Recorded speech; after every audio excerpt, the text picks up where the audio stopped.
Fujifilm's Industrial 100 is my favourite film stock. It has also been discontinued for years, is rare to find, and tends to go for insane prices. So I thought to commemorate shooting my last roll, let me take you on a journey down to the local canals as I tell you why I love this film so much.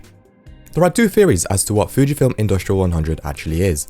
Some believe it to be a rebranding of the superior 100 film, though that film has been discontinued in 2009.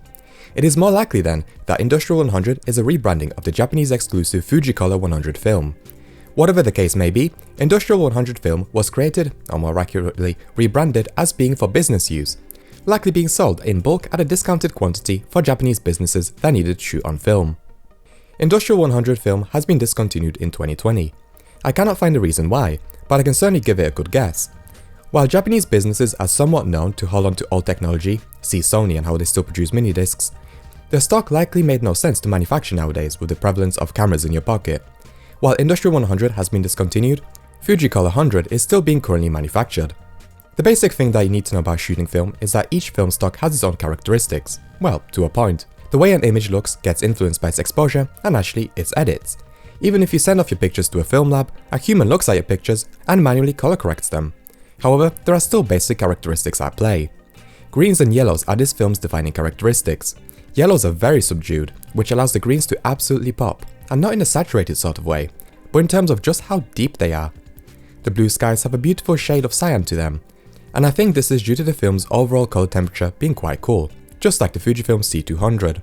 As well as the saturation of this film being quite low, the contrast of the images does heavily depend on the lighting. A strong sunlight does cause deep black shadows, but in an overcast setting, the film takes on a completely different role, looking more like a digital image, with rather natural and bleak output. It just doesn't look as strong, both in contrast and in terms of the colours popping. The greens are the only noticeable colour, past the murkiness of the rest of the image.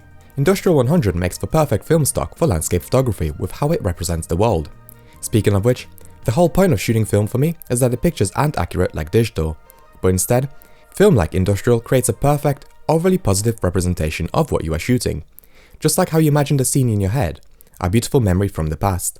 With how much I love this film stock, and how difficult it is to find any of the final batches, like the one I shot on, it was time for me to make my own presets for the Fujifilm X-T200. So these next 3 pictures I've taken both on Industrial 100 with a Smena camera, which feels rather wasteful now, and on my X-T200, of course with my own preset. The most difficult thing with all of these pictures is getting the tint correct. Not only does it change per picture, but it's also just very difficult to replicate that sort of orangey magenta glow of the ground.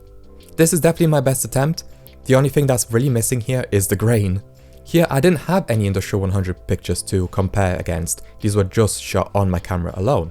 On the left hand side is the same preset that I've been using for my other pictures, and on the right is a new preset that I've created based on the pictures from my canal walk. The one on the right is a bit colder, which some of my pictures from the canal walk are. The preset on the left has grain, which actually looks more correct, however it does destroy detail within the images. Though I think the picture on the right technically looks more accurate, certainly looks more accurate compared to my canal pictures. And here's a picture that I took on my iPhone compared to Industrial 100. Once again, that tint is really difficult to get right. However, the greens and the yellows are pretty much perfect. I'm quite happy with how this came out, considering you know how an iPhone image looks nothing like this.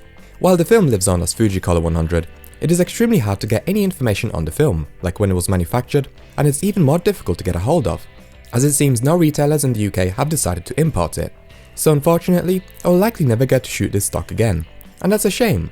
Fujifilm only seems to manufacture 2 negative film stocks, and they're both Japanese exclusive, with C200 and C400 being manufactured by Kodak as a rebrand of Gold and Ultramax respectively. Superior 400 has only been officially discontinued in Japan, but it is certainly hard to get a hold of in Europe and has been for years. And on that sad note, it is time for me to wrap this video up. I still have some other interesting and rare film stocks to shoot, so make sure you stay subscribed to see those. But for now, thank you for watching and see you then.